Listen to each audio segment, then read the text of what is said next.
Hello. SCV का question है, rotation का question number 62। Two small balls A and B each of mass m are joined rigidly by light horizontal rod of length L. The rod is clamped at the center in such a way that it can rotate freely about the vertical axis through its center. The system is rotated with an angular speed omega about the axis. The particle P of mass m kept at rest sticks to the ball A as the ball collides with it. Find the new angular speed of the rod. Clear? तो उसने बोला है कि दो balls हैं और दोनों balls का मास m के इक्वल है। इन दोनों बॉल का मास m के इक्वल है। रिजिडली बाय ए लाइट रॉड हॉरिजॉन्टल रॉड से कनेक्टेड है।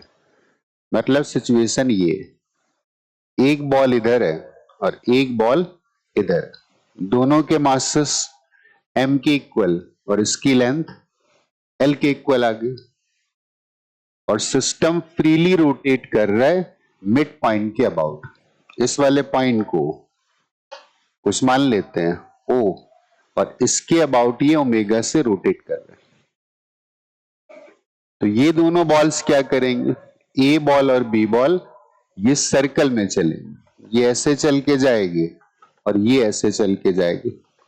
इन्हें तो सर्कल में चलना है और किस रेडियस के सर्कल में चलना होगा, L/2। फिर उसने बोला कि रास्ते में एक ऑब्जेक्ट और रखा था, मान लेता हूं ये बॉल A है and this ball is B।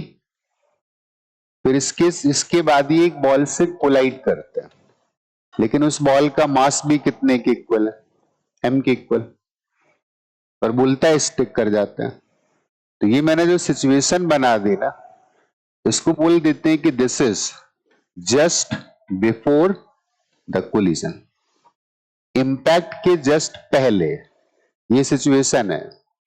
ये वाला ऑब्जेक्ट रेस्ट पर है और जो दूसरा सिस्टम है वो प्योर रोटेशन शो कर रहा है and with angular velocity omega. What will happen after impact, impact जब होगा ना, ड्यूरिंग इंपैक्ट, तो यहां पे कोलाइडिंग फोर्सेज ऐसे आने वाले, वो इस ओरिजिनल सिस्टम को एंटी क्लॉकवाइज टॉर्क देंगे और इसको इधर फोर्स लगाएंगे तो ये भी चलना शुरू कर देगा। तो जब इंपैक्ट हो जाएगा ना, तो उस समय की सिचुएशन होगी कि ये मास m था और इसके साथ दो मास अटैच हो चुके हैं, तो दिस मास बिकम्स 2m। लेकिन रोटेशन उसी एक्सिस के अबाउट है, अभी भी वही है, तो इसकी एंगुलर वेलोसिटी बदल गई होगी and new angular velocity is omega dash. Obvious सी बात है, सेंटर ऑफ मास की पोजीशन भी शिफ्ट हो गई होगी, लेकिन फिलहाल हमें उससे मतलब नहीं, क्योंकि उसने बोल दिया है कि सिस्टम मिड पॉइंट के अबाउट रोटेट कर रहा है। उसने लिखा है ना, the rod is clamped at the centre of such a way that it can rotate freely about the vertical axis through its centre. The system is rotated with angular speed omega about the axis. Particle P of mass m kept at rest sticks to the ball A as the ball collides with it. Find the new angular velocity. हमें नई angular velocity बतानी है, तो क्या कर सकते हैं, हम इसी एक्सिस के अबाउट बोल सकते हैं कि इस पूरे सिस्टम पर कोई भी नेट एक्सटर्नल फोर्स या नेट एक्सटर्नल टॉर्क नहीं।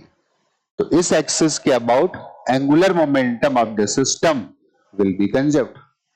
तो इन प्योर रोटेशन का केस था इन दो बॉल्स के लिए, इट वाज एट रेस्ट, तो इनिशियल एंगुलर मोमेंटम को लिख सकते हैं I1 इंटू ओमेगा 1, और बाद में भी प्योर रोटेशन हो रहा है तो this will be I2 into omega 2। तो जब इनिशियल लिखोगे साथ में एक बात और भी लिखनी पड़ेगी, जीरो, क्योंकि हमारे सिस्टम में ये भी था और ये दोनों मिलकर के प्योर रोटेशन कर रहे थे। तो इन दोनों का मोमेंट ऑफ इनर्शिया कितना आएगा, एक का मोमेंट ऑफ इनर्शिया आएगा ml/2 का स्क्वायर, और दो बॉल्स थी तो 2 से मल्टीप्लाई कर दोगे। क्लियर?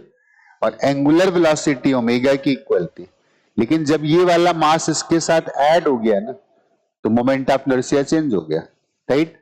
इसका मोमेंट ऑफ इनर्शिया ml/2 का स्क्वायर, यहाँ पे दो मासेस में एक का लिखता तो उसको भी लिखता है ml/2 का स्क्वायर, एक और आ गया तो इतना बोल सकते हैं कि डिस्टेंस में तो कोई फर्क पड़ नहीं रहा, ये भी l/2 है, ये भी l/2, इसको उठा के यहां भी रख दोगे ना तो moment of inertia will be 3m into l/2 का whole square and new angular velocity is equal to omega dash, right?